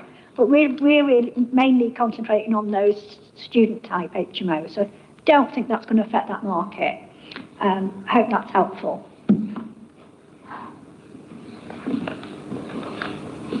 Joe. I just wondered about the support that you were going to be able to put in for people that are moving into the accommodation. I wanted to say I think I'm in agreement with the proposal. It's a good one, and we need to sort something out with temporary accommodation. But I think existing tenants would probably be interested in hearing about that support, and realistically, we could do more perhaps to support our families and others in temporary accommodation. So I just wondered if there was a plan around that. Thank you. It's a really good question, and I think first of all it's just important to recognise that moving to a better quality home is in itself support. Yeah. So we all know about the impact of living in poor quality accommodation and how that can drive things like mental health and physical health conditions. So that in itself is an element of support. But also again, just reflecting on our journey in developing our homelessness and our sleeping strategy and what we heard from people lived experience and our partners about the levels of support people receive in TA. And I'm really pleased to say that part of our strategy is about increasing the support to people living in temporary accommodation. We're doing that in lots of different ways. So we're building on our already established what we call a move-on team, which is about how we support people move into settled homes, but also provide some wraparound support within that process as well. But also about how we work with some of our voluntary partners and providing different forms of accommodation and recognising that increasing level of need that we have in our homelessness population. But also piloting in the spirit of a test and learn approach that we have in our strategy, piloting different approaches to increasing the support that we have available to people in TA, and we're currently exploring options around increasing support to families living in TA. So we're really mindful about the need to increase support for people in TA above and beyond providing better quality homes, which we're hoping to achieve or delivering through this initiative and other initiatives. It's brilliant to hear that that has all been considered and that integrated approach using all the assets, including the community and voluntary sector. So thank you for that. Thanks, Joe. Councillor Sykes. Thank you, Chair. I was going to ask that question, Joe, so thanks for that. I've got two questions. First of all, a comment. I think I'm in favour. I think we're in favour of these proposals. I've got a question about the history of allocation policies across different administrations. I mean, if you look at social housing allocation across a variety of different administrations historically, there have been different targets for housing homeless households and sort of different responses. So I wonder if you could say something about the interaction of this paper with our allocation policy, and is this effectively a sort of change to our allocation policy? Sorry if that's a basic question, I'm just trying to understand. My second point is a sort of finance based, and the expected savings you got, the one representation is 665 a year from to the general fund, but then the pressure on HRA is about 500,000 or something for that particular presentation. So, I mean, this feels like a transfer in that sense from HRA to general fund, so sort of reducing the pressure on the general fund, but sort of increasing the pressure a little bit on the HRA is the presentation which I sort of took from that. Is that the case? And I think it does say in the paper that we need to monitor the HRA because the HRA in itself is under significant pressure at the moment. So just those two questions. Thank you. Thank you. A good question. So just in terms of the allocations policy, so our allocations policy still applies. All properties that are advertised through what we call home move, some of you might be aware of, the shortlisting and process in allocating those homes is still subject to our allocations policy. So that hasn't changed. The policy is still in place, and all properties that are advertised through our choice-based lettings still follow that allocations policy. What this is doing is just using some of the homes that would have otherwise gone on the council register, on that platform to advertise as temporary accommodation. But the policy is still there and it's still being followed. And in terms of that cost element, so we already use temporary accommodation, or we already have temporary accommodation sitting within our housing revenue account, our landlord account. We've got around 260 temporary accommodation properties that sit within that account, and I've already talked about some of the acquisitions that we've made this financial year. So it's very normal for us to use our council homes, HRA homes, as temporary accommodation, and the rent very much from those homes used as temporary accommodation very much goes to our landlord account as well. So there isn't a loss of rent or income from this. But it does say pressure on HRA, sort of following. So what does that mean then? Thank you. So part of that pressure is around how quickly we need to turn properties over. So, for example, we will let our temporary accommodation homes more often than we would some of our long-term homes, just reflecting that more transient nature within our accommodation. But the rent element still comes to the landlord account HRA. Adam. Thank you, Chair. I actually had quite a similar point to Councillor Sykes, but maybe with a slightly different flavour. So I'll ask the question anyway. The report states the Master's policy saves the general fund money. It costs housing revenue account an estimated 0.468 million per year in lost rental income and higher management costs, is how I interpreted it. This is money that would otherwise be used to build new social homes, improve existing stock, and even support youth work to happen in high council tenancy areas across the city at the moment. How does the council plan to mitigate the loss of HRA to ensure that this short-term solution for TA does not undermine the long-term goal of increasing the overall supply and quality of social housing and supporting young council tenants in the city?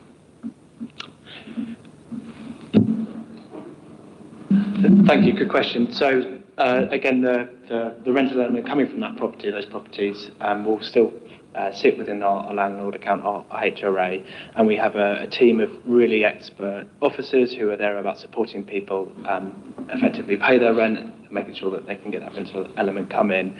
What we've got to be really clear with Cabinet is about the implications of this policy, and we recognise that because of that transient nature of people experiencing homelessness, there is greater turnover, and sometimes because of people's complex needs, things like setting up rent payments isn't always a greatest priority, and that's why we provide a lot of support to people in that initial stage.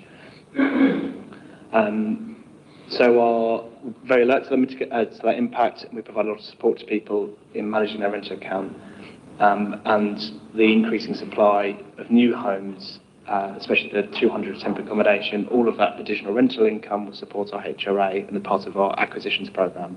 Thankfully it's not stopping us from acquiring new homes, and we're always looking at different ways to increase our capital to buy new homes, and we have a very successful acquisitions programme, supply programme, about 2,000 affordable homes over the period of our housing strategy. Our ambitions around building or developing and buying new homes are not impacted by this policy, and we're very mindful of the impact that it can have on the HRA, and we've got processes in place to manage that as much as we possibly can. But again, it won't impact our overall ambition around developing new affordable housing in the city. Thank you. Councillor Mackie. Thank you, Chair. Yes, I'd like to ask a question. We need to obviously fulfil our legal duties with regard to temporary accommodation.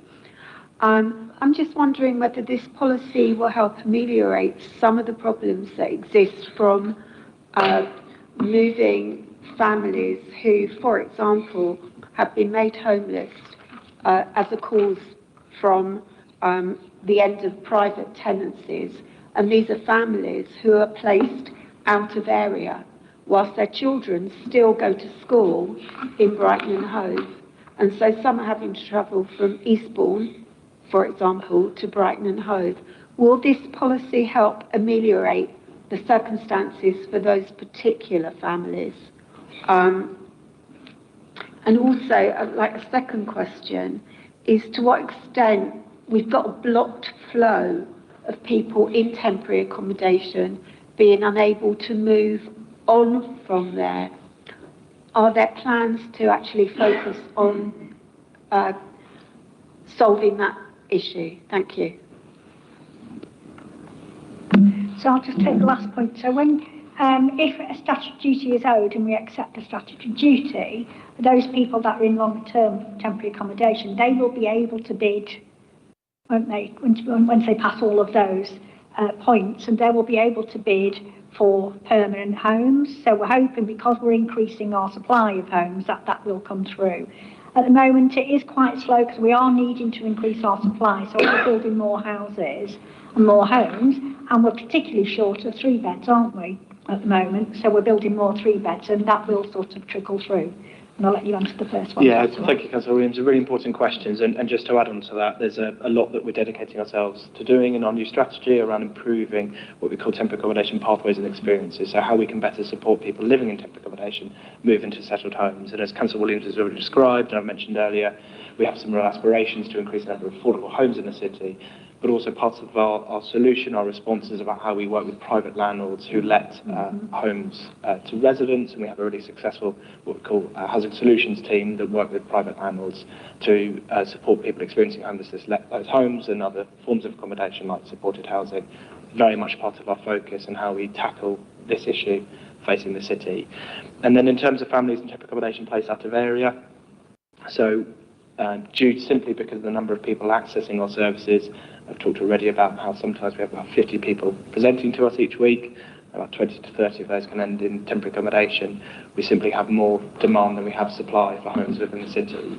We're doing a lot to increase that supply. That includes this policy, and I'm really pleased to say that part of the rationale behind this policy was about increasing homes within the city, specifically for children, and making sure that they can remain in the city and continue to access the schools and the support networks, but also some of the acquisitions we're doing, increasing our supply of council TA, and also some of that block booking arrangement is all about increasing our supply in TA. So in the specifics, our policy is focusing on families out of area to try and bring as many families back into the city where we have had no other alternative other than to place in areas such as East Bond. Thank you. Thank you very much. Sarah. Thanks.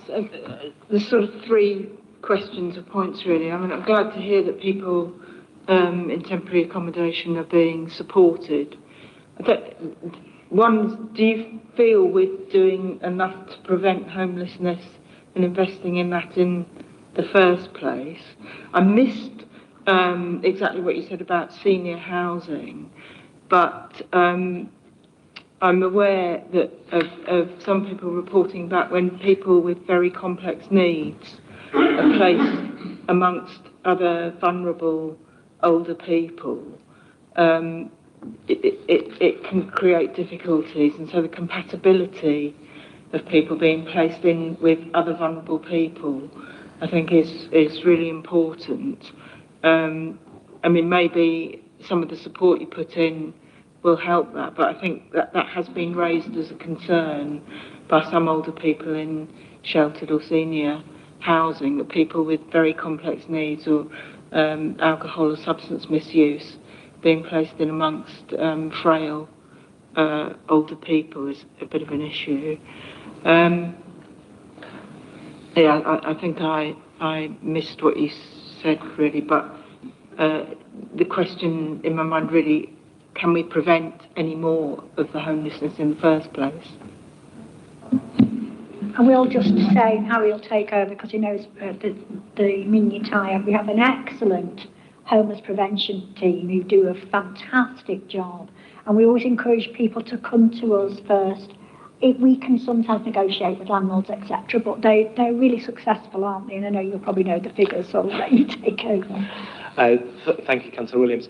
So absolutely, prevention is our top priority. Our priority 1 within the strategy is about improving our effectiveness in preventing homelessness and rough sleeping, recognising that temporary accommodation isn't the solution. We need to help people, we need to prevent people from experiencing homelessness and rough sleeping in the first instance.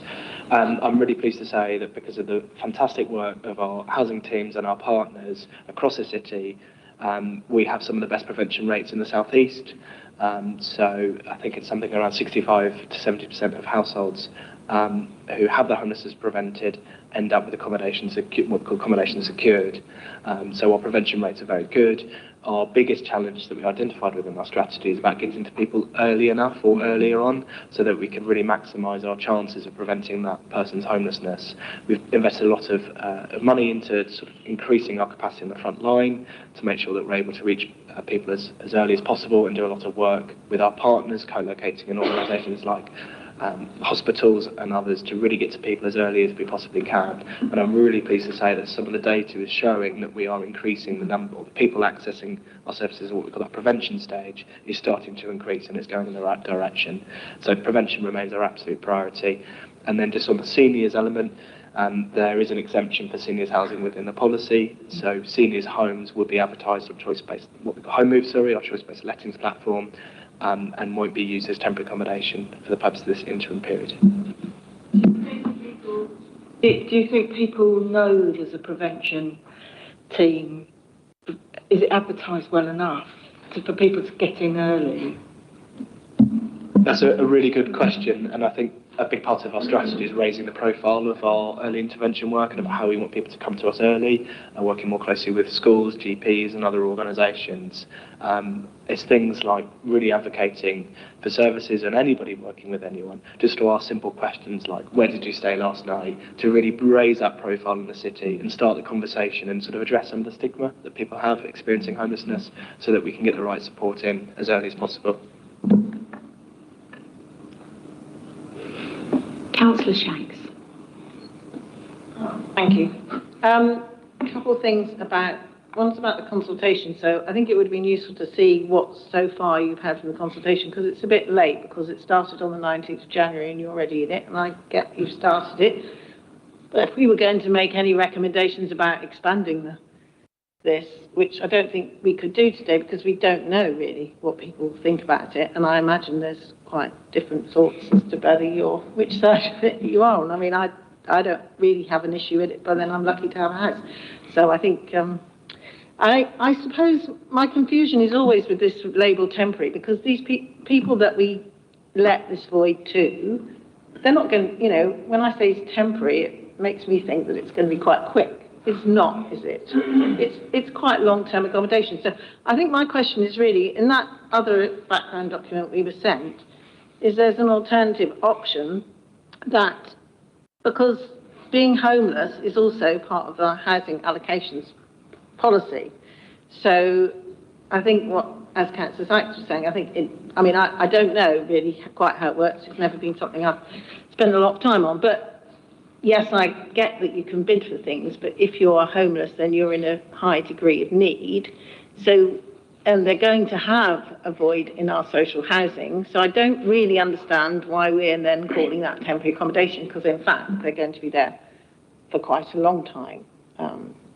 We know people in temporary accommodation for years. So I suppose that's my question really. I get that we need to try and deal with this. I mean, we need action, obviously more widespread action on the government's part. We need rent controls, we need, the renters reform bill is a great thing, but it probably is meaning that landlords are giving up tenancies and people are finding it more difficult. I suppose if people have got a right to stay in that house once they're given a temporary accommodation, then how is that different, what have we had back from people who are consulted? Thanks. Yeah, and that's a really good point. And ever since I've been involved in all things housing for quite many years now, the whole problem with people in temporary accommodation is that they can be there for quite a long time, because we've never, councils have been not able to build as much as they would have liked in bygone years, and we have a right to buy, and all sorts of reasons why we don't have enough council homes. And that's absolutely right, that people are in these types of accommodations for longer than they should. It's precisely why we need to take these measures, because at least they're in better quality temporary accommodation in areas that they want to be in. So that's, part of that reason. And it's just really about increasing supply, because once they've gone through that process and then they can also bid, we need to have the houses for them to be able to bid on. And at the moment, there's hundreds and hundreds of people bidding on the same property. So it's a bit of a, it is a wait. So that is part of the problem. But it really is about increasing supply. Yeah, and thank you. And it's really important again that we focus on that move on. Temporary accommodation isn't the solution; it's part of the process. And what we want to do is, while people are living in those homes, that they've got the best quality homes that we can provide, and whilst working tirelessly to make sure that we can either prevent someone from becoming homeless in the first place, but move them into settled homes as quickly as possible. The report does consider alternative options, and it outlines the option that we have to effectively direct award or direct offer homes within our council register to people experiencing homelessness, but that would be out of step with our allocations policy, and I've already reflected that our allocations policy still stands, and we're acting within that.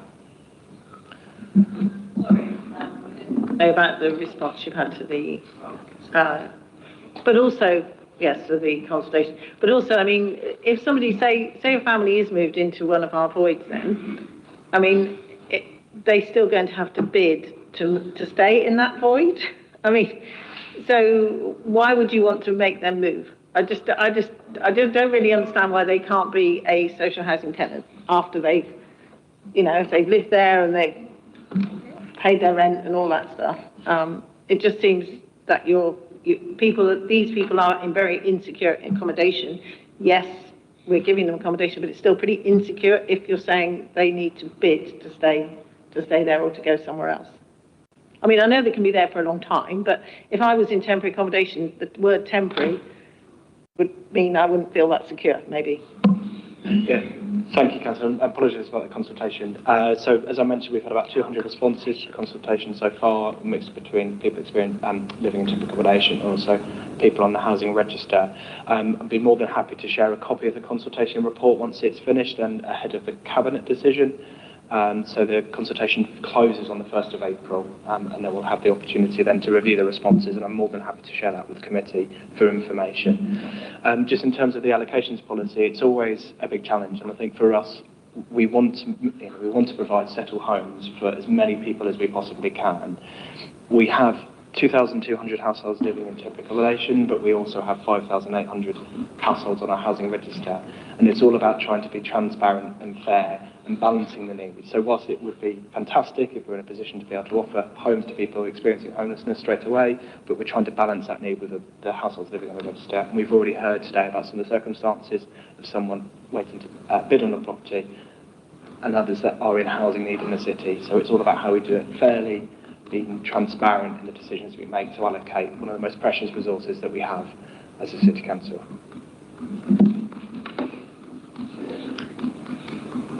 I think that was all the questions I had. Unless I've missed anybody, please say now. Thank you. Thank you, Chair. Sorry. Yeah, thank you. I'm in agreement with what you're proposing, and I really acknowledge the need to be creative when there's such a lack of resources, especially when you're having to address statutory duties. So I just, within that, so within what you're dealing with, I was going to ask 3 questions. One around safeguarding and complex needs. I think this has been touched by Sarah and Joe. So what are the safeguarding arrangements and how do you identify those people and how do you manage it? Particularly issues around domestic abuse, mental health and substance misuse and exploitation. That was one. The other thing was around equity of access to temporary accommodation. So how do you ensure that people who will have sort of access to council home temporary accommodation scheme is equitable? So particularly those households where digital exclusion is an issue, distrust of statutory services and language. That's my second. And my third was what assurances can you as officers provide that these empty houses used for temporary accommodation meet the appropriate safety and quality standards before households move in? Thank you. Thank you. Really good questions, and I'll try and tick them off as I go along. And forgive me if I miss any. Please do just come back in. So, in terms of safeguarding and how we support people with complex needs, so at the very first point someone approaches our services for help with housing, we carry out something called a housing assessment, and that looks at that household circumstances, but also looks at their need effectively. Someone might have an underlying substance use issue or a mental health issue, and part of our assessment process is trying to identify those support needs and then link in with agencies where appropriate. That can include things like referrals, but it can also be where we have co-located arrangements.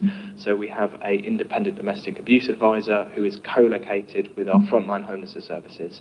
So we try and get as much support in as possible at the first instance to make sure that we're addressing some of those underlying needs. And our strategy has a third priority, which is about providing joined-up support for people experiencing homelessness, because we really recognise that increasing complexity and need, and that we do need to work as a system in order to address some of those underlying challenges. In terms of equity of access to temporary accommodation, so our criteria for accessing homelessness services is set out in the statute, and obviously that was established by Parliament. But in terms of this particular policy, there is a prioritisation matrix that we use in order to try and allocate these temporary accommodation, council and temporary accommodation homes, because we really recognise that they are better quality homes. That's one of the reasons why we're doing it in the fairest possible way and based on the need. That prioritisation criteria is outlined within the policy and would welcome views from committee about that prioritisation and if we feel that we are focusing on the right areas. In terms of barriers to accessing services, so we do a lot to try and improve the accessibility of our services and have done a lot of work with people with lived experience to help inform some of that initial point of contact. But predominantly our approach, as I mentioned earlier, is about how we can co-locate ourselves, not just other services, but ourselves with other organisations where people might access in order to really best reach hard-to-reach communities. But again, we really do recognise that there are lots of people who don't access homelessness, and a big part of our strategy is about getting that message out there. How can we identify those groups, and how can we engage with different communities to best be able to support different groups within our cities? There was a final question which I think I might have missed. Forgive me. Sorry. That was around how do you ensure that accommodation meets appropriate safety and quality standards before households move it? Sorry, because I don't know the process. I just wondered if you could give that assurance. Yeah, a really good question. We have a lettable standard for these homes, and they're subject to what we call as a lettable standard, which I think is outlined within the policy that talks a lot about the safety of the property, the quality of the property, and the expectations that people, what quality people can expect when moving into these homes.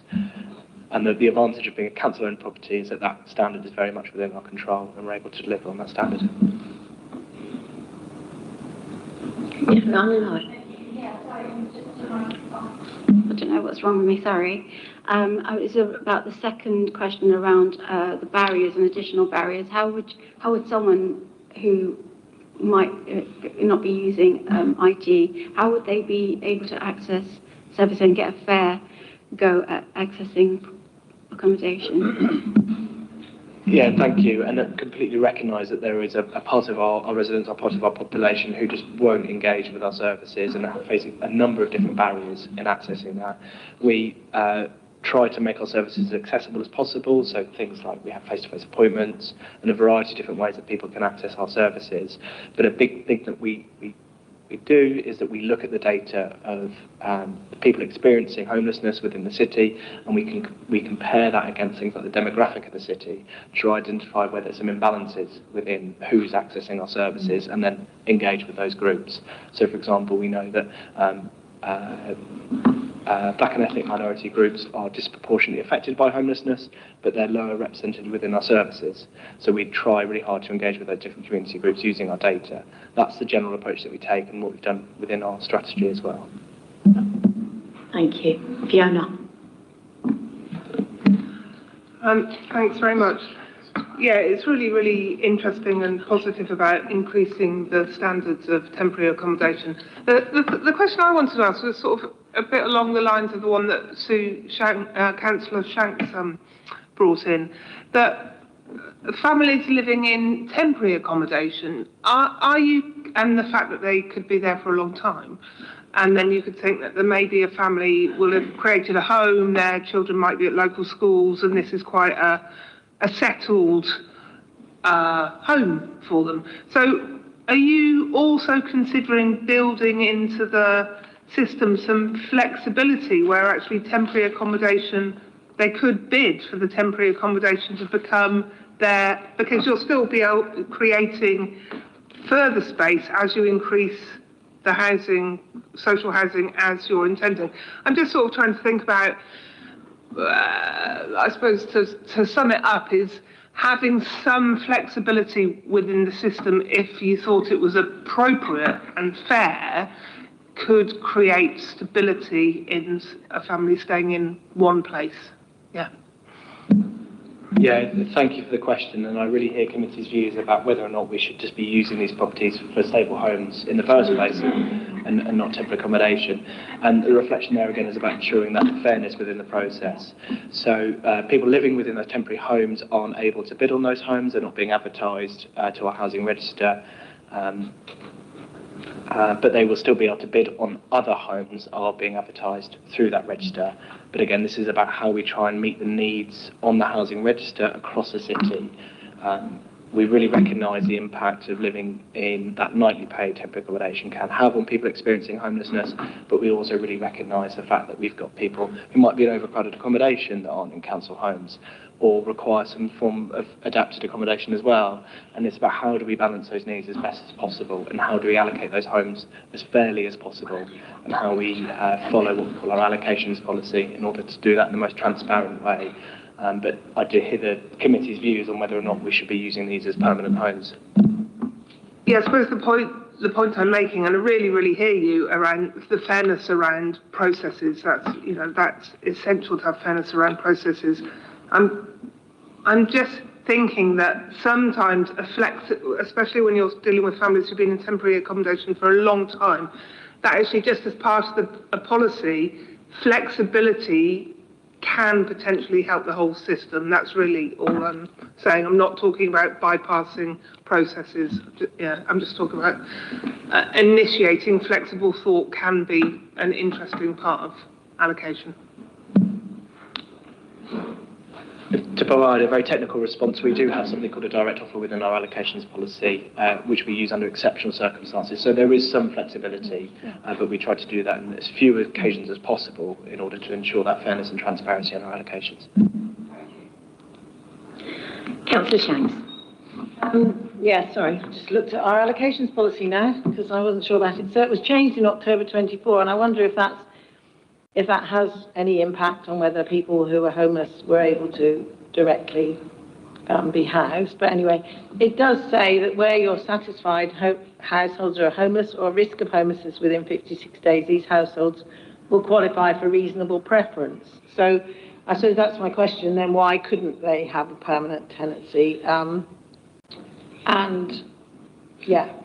Following on from what was just said, I think that would be something I would like to see as a recommendation. I don't know whether you'd need to set a time scale on it, but that there could be some flexibility in terms of looking at people who've been in our social housing, which would normally be social housing, which is temporary accommodation for quite a long time, because that is a new thing we're doing. I know we have temporary accommodation in some of our council blocks, but these ones are new, that is a new thing we're doing, and therefore I think it might be good to try and be a bit more flexible about this in the future.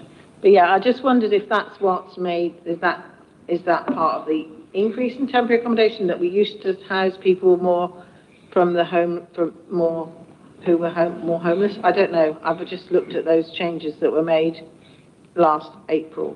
I kind of see what you're saying, but the point is we don't have enough temporary accommodation. So we need temporary accommodation, and then it's no longer temporary accommodation, it's permanent accommodation. So it's a chicken and egg thing, really. But we do desperately need better quality temporary accommodation, which is what we're doing right now. But we are also building more homes, more permanent homes. And when somebody is in temporary accommodation, they can bid, when they're, we get into that point where they're able to do that, it relieves them immediately. And I see you're thinking, well, settled now, I like it here, it's nice. And you can sort of stay there for quite some time. But you can bid on homes near, if you're in an area that you like, you can bid on homes that come up in an area that you like. So if you're settled in that area, which people do, that's doable as well. So I hope that helps, but I don't know if you want to add to that. Yeah, thank you, and a good question. And what we're trying to achieve two things. We're trying to transform our temporary accommodation portfolio, recognising that there is always going to be a need for temporary accommodation, and we see that in the increasing number of people experiencing homelessness and the growing number of households living in temporary accommodation. So we absolutely recognise that we need to provide temporary accommodation. We want to make sure that that accommodation is best quality as possible, that the support is there to help households, but also it's financially sustainable for the council.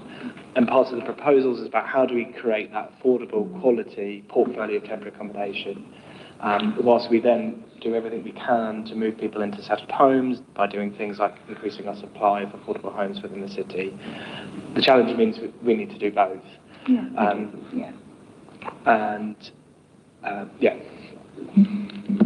Thanks.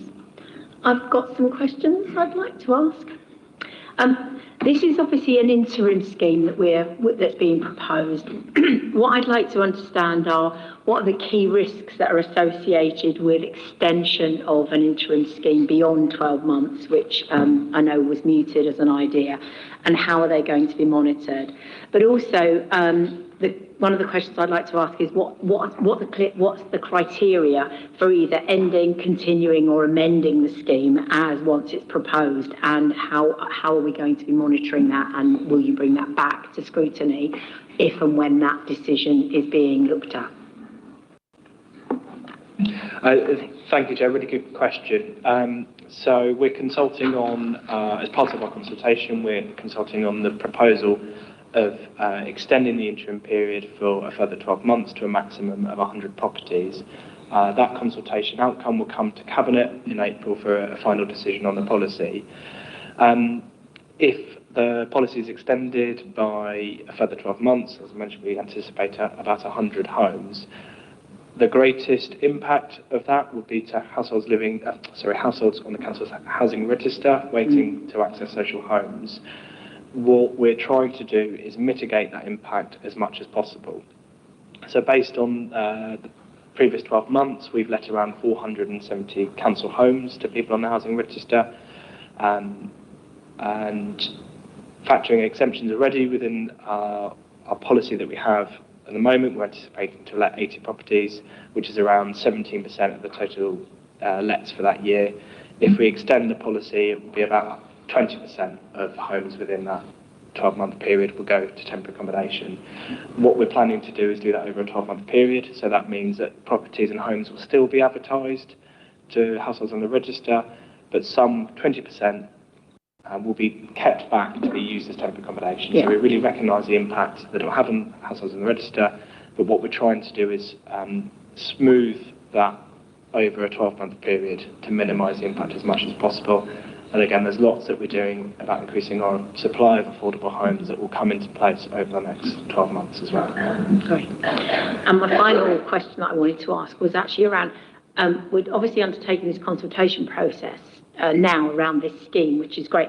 How do we engage with people who are in temporary accommodation already in the city and, thinking about their lived experience and what it's like for them? Because I know there's been a lot of questions raised tonight about what it's like to be living in temporary accommodation, to be moved on maybe, etc.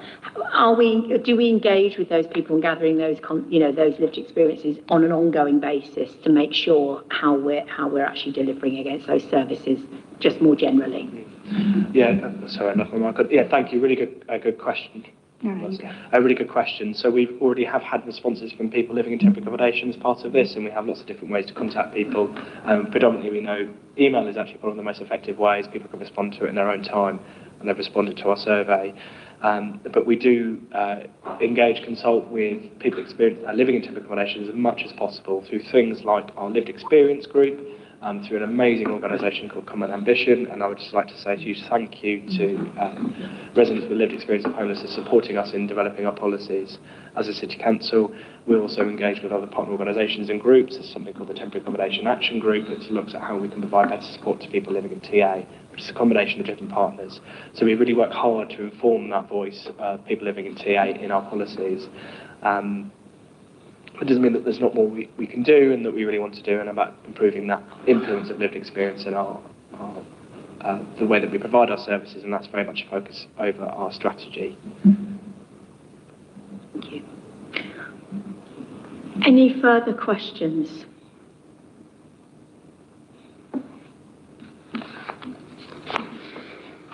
So I think we don't have any further questions or comments at this point. I hope this has been really useful. I'd like to say thank you to Councillor Williams and to Harry for providing us with response to the consultation and sufficient feedback on the policy. I will now call the meeting to a close. I would like to thank you all for your contribution and for your, being really kind. Thank you very much. It's been a really good meeting, I think. Thank you very much. I have one final word. I'd like to have the final word. Can we say thank you and congratulations to Councillor Parrott? I believe it's your first chairship. Well done. Thank you very much. Thank you, everyone. See you soon.